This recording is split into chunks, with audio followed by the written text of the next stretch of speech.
Hello everyone. आप सब कैसे हैं? मैं उम्मीद करता हूं कि बहुत अच्छे होंगे और अपनी पढ़ाई को बहुत अच्छे से कर रहे होंगे। मैं Akash Kumar Bhadana ICT virtual classroom में आपका बहुत बहुत स्वागत करता हूं मेरे प्यारे बच्चों। जैसा आपको पता है मेरे प्यारे बच्चों, बेसिकली हमारी आपका 9th क्लास है और इसी 9th क्लास के अंतर्गत मेरे प्यारे बच्चों हम लोग जो है आपका पॉलिटिकल साइंस का जो बुक है उसको देख रहे थे। कल हमने बहुत सारी चीजें इसमें क्वेश्चन आंसर के रूप में करने का प्रयास किया और इनको करा। ठीक है, चलिए तो आज हम कुछ इसके आंसर्स हैं उनको भी हम लोग आपका देखेंगे और उन पर भी हम लोग बात करेंगे। सबसे पहले जितना हमने पढ़ा है और समझा है उसमें किसी को डाउट, कोई क्वेरी, कोई क्वेश्चन हो आप मुझसे पूछ लीजिए, फिर इसमें आगे बढ़ते हैं। किसी भी बच्चे का कोई डाउट, कोई क्वेरी हो पूछ लीजिए आप। देखिए, पहला चीज इसमें गौर करिए,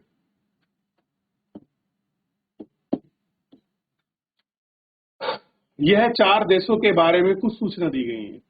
कह रहे 4 आपकी कोई कंट्री हैं उनके बारे में कुछ इंफॉर्मेशन हमको दी गई है और उसी इंफॉर्मेशन के आधार पर हम लोग बात करेंगे। इन सूचनाओं के आधार पर आप देशों का वर्गीकरण किस तरह करेंगे? कह रहे जो जानकारी दी है आप उनमें वर्गीकरण कैसे करेंगे ये आपको देखना है।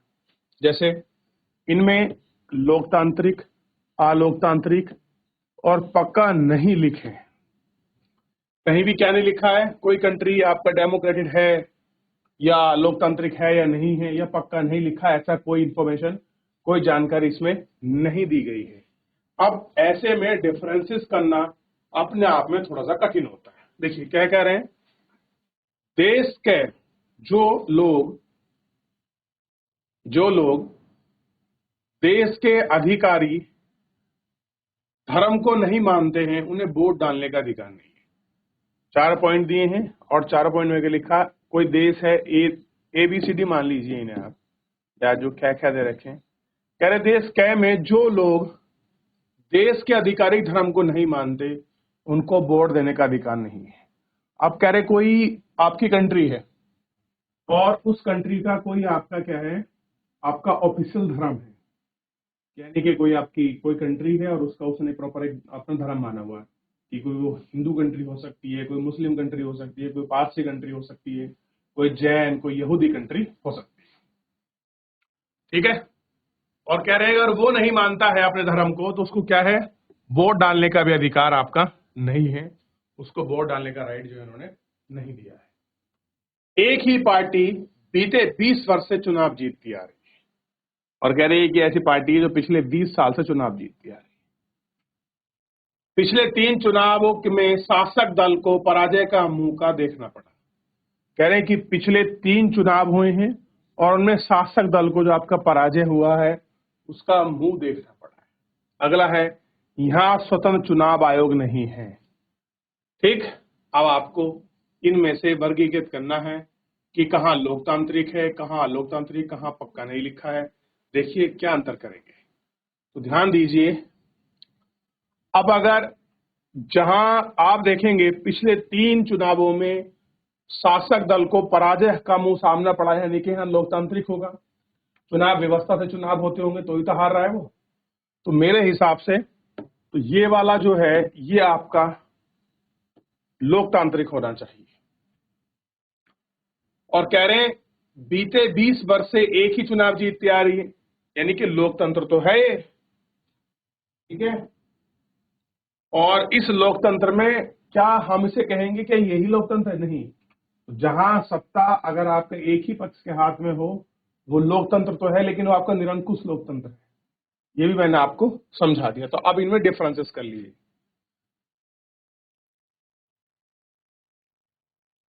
ठीक, तो ये लोकतांत्रिक हो गया और ये वाला हो गया अलोकतांत्रिक।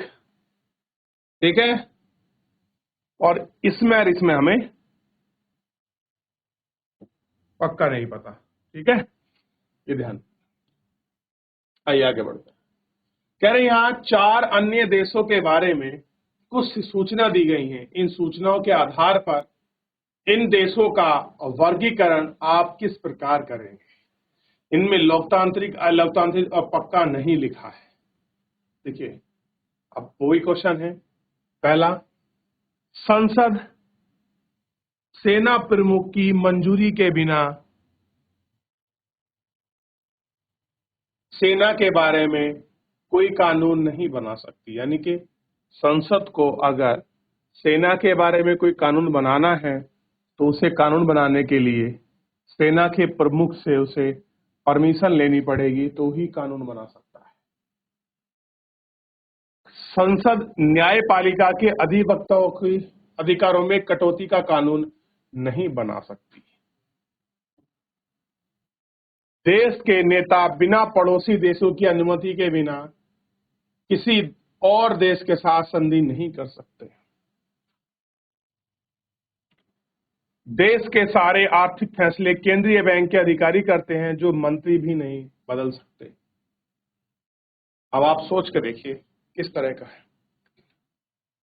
अब अगर संसद में न्यायपालिका के अधिकारों में कटौती नहीं हो रही, यानी कि आपका क्या है, स्वतंत्र पालिका न्यायपालिका से अलग है और ये लोकतंत्र में होता है।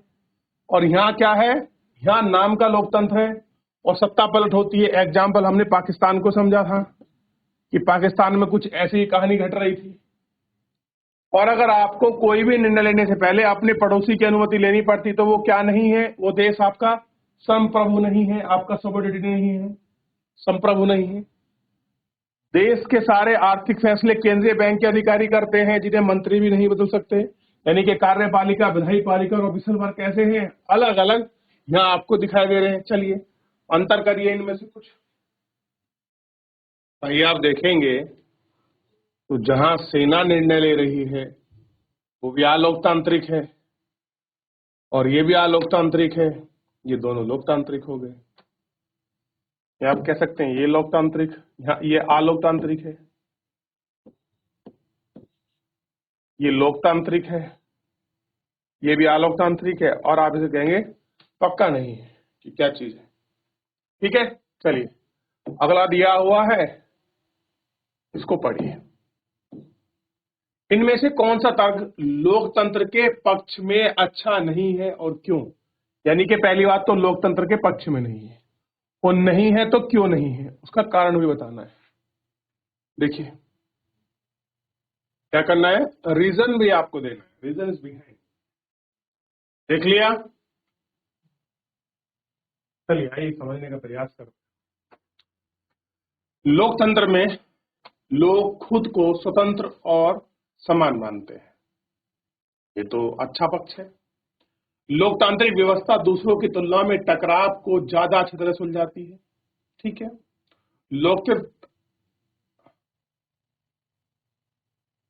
लोकतांत्रिक सरकारें लोगों के प्रति ज्यादा उत्तरदायी होती है।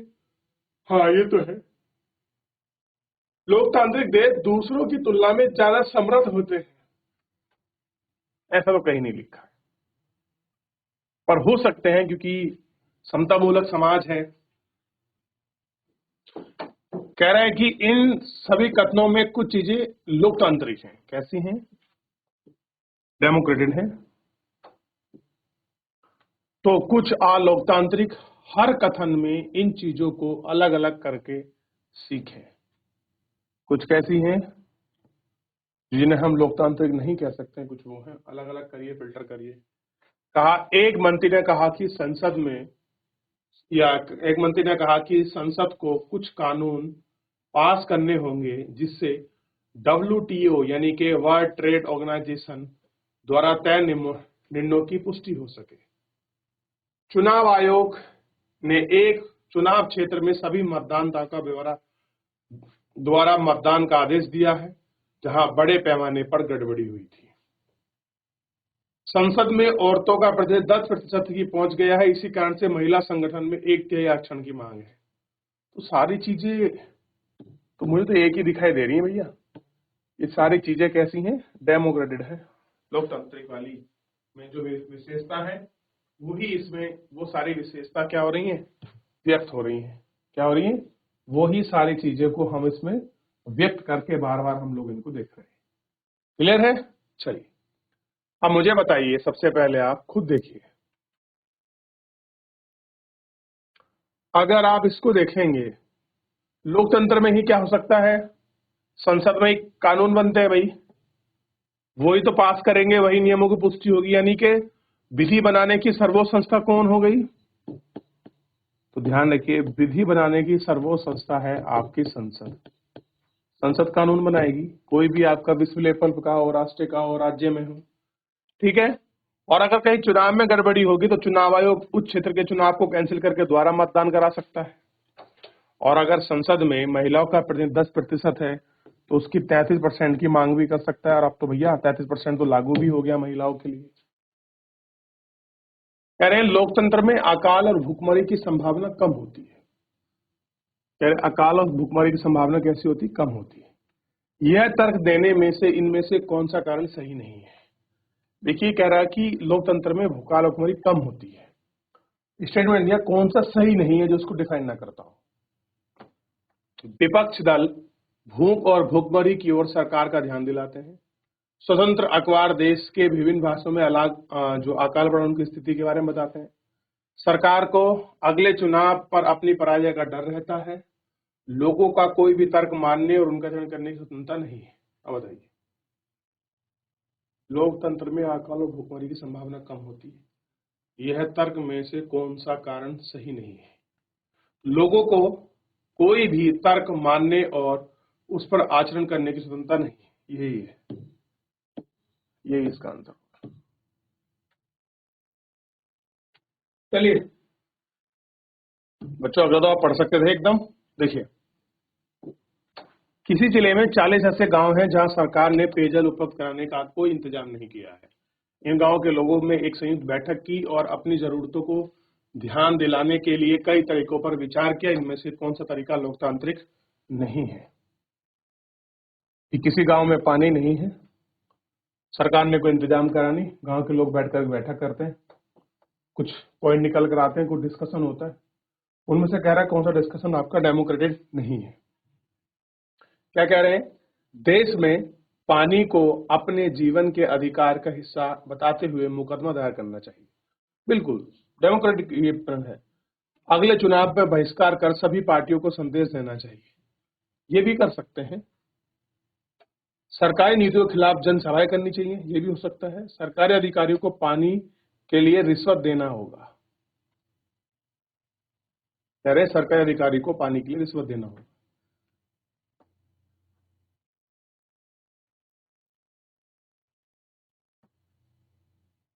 नहीं, तो चुनाव का बहिष्कार इसका आंसर नहीं, रिश्वत वाला होगा। सरकारी अधिकारी को पानी के लिए रिश्वत देना होगा। ये आलोकतांत्रिक है। हो गया, आगे बढ़ जाए। आगे देखिए, लोकतंत्र के खिलाफ दिए जाने वाले तर्कों का जवाब दीजिए। कह रहे डेमोक्रेसी में कौन से ऐसे हैं जो लोकतंत्र के खिलाफ में जवाब देते हैं? लोकतंत्र के खिलाफ दिए जाने वाले तर्कों का जवाब। सेना देश का सबसे अनुशासित और बृहत संगठन है, इसलिए सेना को देश का शासन करना चाहिए। पहला ऑप्शन पढ़ के साफ हो रहा है। वैसे तो बहुमत के शासन का मतलब है मूर्खों और शिक्षित का राज। हमें होशियारों के शासन की जरूरत है, भले ही उनकी संख्या कम क्यों ना हो। देखिए कितने क्लोज आंसर है। अगर आध्यात्मिक मामलों में मार्गदर्शन के लिए धर्मगुरु की जरूरत होती है तो उन्हीं को राजनीतिक मामलों का मार्गदर्शन का काम क्यों नहीं सौंपा जाए? देश पर धर्मगुरुओं का शासन होना चाहिए।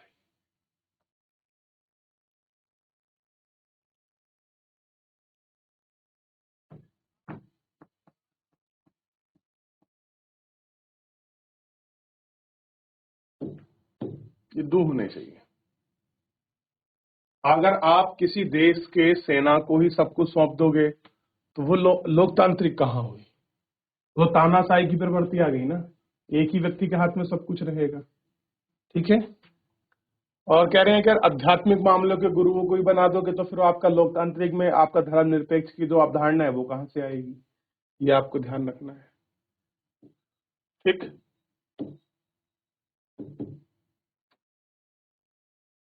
हो गया। अगले बढ़ते हैं। इनमें से किस कथन में आप लोकतांत्रिक समझते हैं? यानी कि कौन सा ऐसा ऑप्शन है जो ये कहता है कि ये लोकतांत्रिक है, डेमोक्रेटिक है? बेटी से बाप, मैं शादी के बारे में तुम्हारी राय सुनना नहीं चाहता। हमारे परिवार में बच्चे वही शादी करते हैं जहाँ माँ बाप कहते हैं। ये तो लोकतांत्रिक नहीं है। छात्र ने शिक्षक से कक्षा में सवाल पूछकर मेरा ध्यान मत बटाओ। अगले कह रहे हैं अधिकारियों से कर्मचारी हमारे काम करने के घंटे कानून तय किए जाने चाहिए। तो यही है आपका लोकतंत्र का सबसे अच्छा एग्जाम्पल। देखिए इसको, हो गया। तो इस तरह से अभी अरे 2-3 क्वेश्चन बचे, चलिए करिए।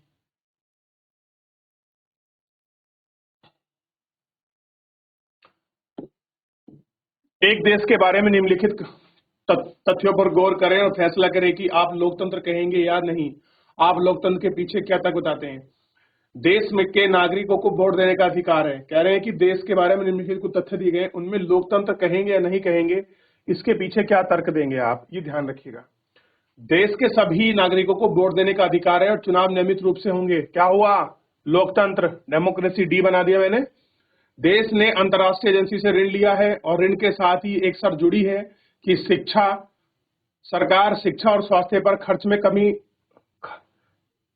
स्वास्थ्य और शिक्षा पर अपने खर्चों को कम करेगी। लोकतंत्र में अच्छा, चलिए। लोग 7 से ज्यादा भाषा बोलते हैं और शिक्षा का माध्यम सिर्फ एक ही भाषा होगी जिसमें देश के 52% लोग बोलते हैं। तो ये तो जो है और डेमोक्रेसी हो जाएगा। सरकार नीति का विरोध करने के लिए अनेक संगठनों ने संयुक्त रूप से प्रदर्शन करने और देश में भर में हड़ताल करने का आह्वान किया है और उसमें नेताओं को गिरफ्तारी की है। देश ने रेडियो टेलीविजन चैनल सरकार नीतियों का विरोध करने वाले अखबार को छापने उनको अनुमति लेनी होती है। ये भी कहाँ होगा भाई, ध्यान दीजिए। कह रहे हैं कि देश ने अंतर्राष्ट्रीय ऋण लिया है, साथ ही सरकार एक जुड़ी है कि सरकार शिक्षा और स्वास्थ्य में अपने ऋण में खर्चा कमी कर सकती है, डेमोक्रेसी में है ये सब।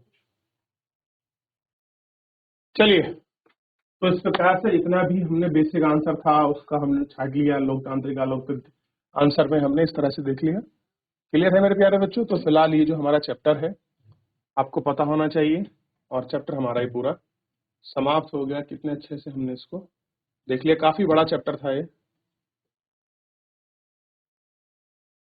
देखिए, लोकतंत्र और लोकतंत्र क्यों, पूरा हम लोग इसमें देख चुके। फिलहाल आज के लिए इतना ही, धन्यवाद।